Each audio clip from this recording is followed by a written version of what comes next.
Borobudur temple compounds. This famous Buddhist temple, dating from the 8th and 9th centuries, is located in central Java. It was built in 3 tiers, a pyramidal base with 5 concentric square terraces, the trunk of a cone with 3 circular platforms and, at the top, a monumental stupa. The walls and balustrades are decorated with fine low reliefs, covering a total surface area of 2,500 square meters. Around the circular platforms are 72 openwork stupas, each containing a statue of the Buddha. The monument was restored with UNESCO's help in the 1970s. The Borobudur temple compounds is one of the greatest Buddhist monuments in the world, and was built in the 8th and 9th centuries AD during the reign of the Sailendra dynasty. The monument is located in the Kedu Valley, in the southern part of central Java, at the center of the island of Java, Indonesia. The main temple is a stupa built in 3 tiers around a hill which was a natural center, a pyramidal base with 5 concentric square terraces, the trunk of a cone with 3 circular platforms and, at the top, a monumental stupa. The walls and balustrades are decorated with fine low reliefs, covering a total surface area of 2,520 square meters. Around the circular platforms are 72 openwork stupas, each containing a statue of the Buddha.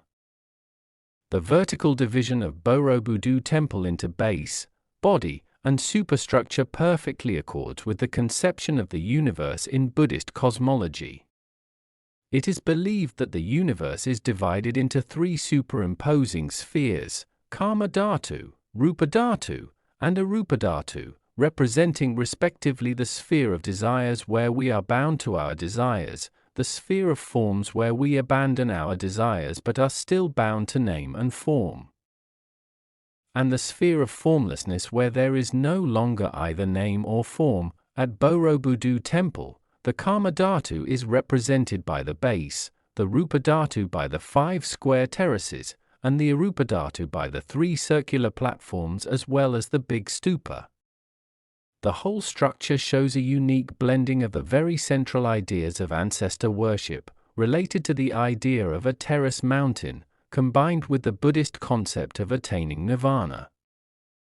The temple should also be seen as an outstanding dynastic monument of the Sailendra dynasty that ruled Java for around 5 centuries until the 10th century. The Borobudur temple compounds consists of 3 monuments, namely the Borobudur temple and 2 smaller temples situated to the east on a straight axis to Borobudur. The 2 temples are Mendat temple, whose depiction of Buddha is represented by a formidable monolith accompanied by 2 bodhisattvas, and Paiwan temple, a smaller temple whose inner space does not reveal which deity might have been the object of worship. Those 3 monuments represent phases in the attainment of nirvana. The temple was used as a Buddhist temple from its construction until sometime between the 10th and 15th centuries when it was abandoned. Since its rediscovery in the 19th century and restoration in the 20th century, it has been brought back into a Buddhist archaeological site. The boundaries contain the 3 temples that include the imaginary axis between them. Although the visual links are no longer open, the dynamic function between the 3 monuments, Borobudur temple, Mendat temple, and Paiwan temple, is maintained. The main threat to the ensemble is from development that could compromise the extraordinary relationship between the main monument and its wider setting and could also affect the outstanding universal value of the property. The approach to the property has to a degree already been compromised by weak developmental regulations. Tourism also exerts considerable pressure on the property and its hinterland. There is a growing rate of deterioration of the building stone, the cause of which needs further research. There is also a small degree of damage caused by unsupervised visitors. The eruption of Mount Merapi is also considered as one of the potential threats because of its deposit acidic ash, as happened in 2010. The original materials were used to reconstruct the temple in two phases in the 20th century, after the turn of the century and more recently, 1973 to 1983. Mostly original materials were used with some additions to consolidate the monument and ensure proper drainage, which has not had any significant adverse impact on the value of the property. Though the present state of Borobudur temple is the result of restorations, it retained more than enough original material when rediscovered to make a reconstruction possible. Nowadays the property could be used as a Buddhist pilgrimage site. Its overall atmosphere is, however, to a certain degree compromised by the lack of control of commercial activities and the pressure resulting from the lack of an adequate tourism management strategy. The protection of the property is performed under Indonesian law No. November 2010 concerning cultural heritage and its surrounding cultural landscape. It is executed under a national strategic area and the spatial management plan by the Ministry of Public Works in accordance with the law concerning spatial management No. 26, 2007 and governmental regulation No. 26, 2008 concerning national spatial planning, and will be enforced further by another presidential regulation regarding the management. For the Borobudur National Strategic Area that is still being drafted by the Ministry of Public Works, the legal and institutional framework for the effective management of the property is regulated by a Presidential Decree No. 1/1992. The established zones within the World Heritage Property are respectively under the responsibility of the Borobudur Heritage Conservation Office under Ministry of Education and Culture, of State-owned Institute. A study on the integrated management of Borobudur temple compounds has been conducted, including attention for the ecosystem, social and cultural aspects, ecotourism, public and private partnership and organizational feasibility study. This study is the basis of the still-to-be-developed visitor management approach. In order to ensure consistency between the 1992 Presidential Decree and the 1972 Jitsar Master Plan Zone system indicated in the World Heritage Nomination Dossier and to strengthen the regulations regarding development, a new presidential regulation is still being formulated by a coordinating board, 14 ministries and local authorities as well as representatives of local communities, and by formalizing the role of the proposed management board into the wider zones.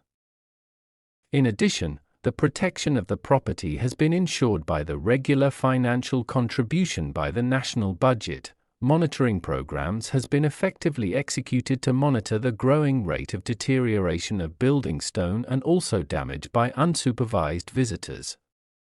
A research is being conducted to determine the long-term impact of deposit acidic ash of eruption of Mount Merapi to set further protection and conservation management of the property. Furthermore, a risk preparedness plan will be formulated in 2012. The Borobudur Heritage Conservation Office has conducted community development programs targeting especially at the youth to raise their awareness in improving and empowering local community. A specialist guide for Borobudur temple compounds, several training programs have been conducted. The community development related to economical sector, small enterprises that produce traditional handicrafts, culinaries, etc., have already been conducted by the municipalities of Magelang Regency and Central Java Province. Borobudur Temple, nestled in the heart of Central Java, stands as a testament to ancient craftsmanship and spirituality. As one of the most iconic Buddhist temples in the region, it draws travelers from far and wide to explore its awe-inspiring architecture and profound cultural significance. Located near Yogyakarta, Borobudur Temple is a UNESCO World Heritage Site, revered for its intricate stone carvings, towering stupas, and panoramic views of the surrounding landscape. Built in the 9th century, it holds a special place in the hearts of locals and visitors. embark on a journey of discovery as you explore Borobudur Temple's intricate corridors and hidden chambers, each revealing a story from Buddhist teachings. It's a spiritual pilgrimage unlike any other, offering moments of reflection and tranquility amidst the hustle and bustle of modern life. The lush greenery and sweeping vistas surrounding Borobudur Temple provide the perfect escape for those seeking adventure, history, or a serene retreat. Join us as we uncover the magic of this iconic Central Java tourist attraction and delve into the rich cultural heritage it embodies. Borobudur Temple, situated in Central Java, stands as an epitome of ancient grandeur and spiritual magnificence. As one of Indonesia's most iconic landmarks, Borobudur Temple attracts travelers from around the globe. This masterpiece of Buddhist architecture offers a captivating journey through time, culture, and spirituality. This temple is located near Yogyakarta and is the largest Buddhist temple in the world. Built in the 9th century during the reign of the Sailendra dynasty, this UNESCO World Heritage Site spans an area of approximately 2.5 square kilometers. The temple's design reflects a mandala, symbolizing the Buddhist cosmology of the universe.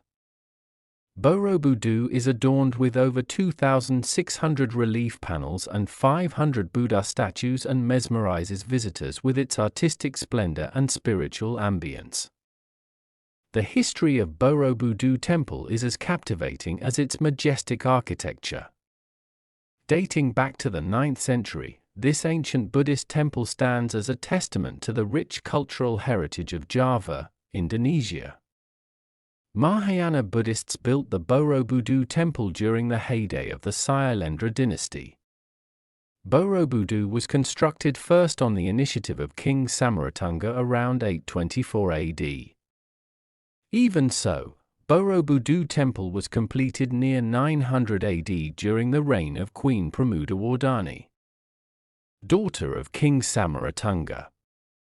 Gunadharma was the architect who was instrumental in designing the temple. Built on a hilltop overlooking the fertile Kedu plain, Borobudur Temple was designed as a massive stone pyramid adorned with intricate carvings and over 500 Buddha statues. Its architectural style combines elements of Indian and Javanese art and symbolism, reflecting the syncretic nature of Buddhism in Southeast Asia. For centuries, Borobudur Temple served as a place of pilgrimage and religious devotion for Buddhists from across the region. However, by the 14th century, the temple was gradually abandoned and fell into disrepair as the influence of Hinduism and Islam spread throughout Java. It wasn't until the 19th century that British colonial rulers rediscovered Borobudur Temple, which the Dutch East Indies government later restored in the early 20th century. Extensive restoration efforts were undertaken in the 20th century. It is to preserve the temple's legacy and ensure its survival for future generations. In 1991, Borobudur Temple was designated as a UNESCO World Heritage Site, recognizing its outstanding universal value and cultural significance. Today, it stands as one of the most iconic landmarks in Indonesia, attracting millions of visitors each year who come to marvel at its beauty, explore its rich history, and experience a sense of spiritual awe amidst its ancient stones. The first zone of Borobudur Temple, Karma Dhatu, represents the world of desire and is located at the temple's base. Here, visitors will encounter intricately carved reliefs depicting scenes of everyday life. It includes worldly desires, temptations, and mundane activities. These reliefs remind us of the human condition and our struggles in our quest for fulfillment. As visitors ascend through Karma Dhatu, they are encouraged to reflect on the transient nature of worldly pleasures and the importance of overcoming desires on the path to enlightenment. The second zone of Borobudur Temple, Rupa Dhatu, symbolizes the world of forms and is located in the middle section of the temple. Here, visitors will find a series of circular platforms adorned with perforated stupas, each containing a Buddha statue. These stupas represent the stages of spiritual enlightenment, with the largest and most elaborate stupas located at the center of each platform. As visitors journey through Rupa Dhatu, they are invited to contemplate the significance of form and its role in manifesting spiritual truths. The third and final zone of Borobudur Temple, Arupa Dhatu, represents the world of formlessness and is located at the temple's apex. Here, visitors will encounter an open-air circular platform with perforated stupas surrounding it. It symbolizes the boundless nature of enlightenment. Unlike the previous zones, which focused on the tangible aspects of existence, Arupa Dhatu invites visitors to transcend physical form and enter a realm of pure consciousness. As visitors gaze out over the surrounding landscape from this elevated vantage point, they are encouraged to contemplate the ultimate goal of Buddhist practice, the attainment of nirvana and liberation from the cycle of birth and death.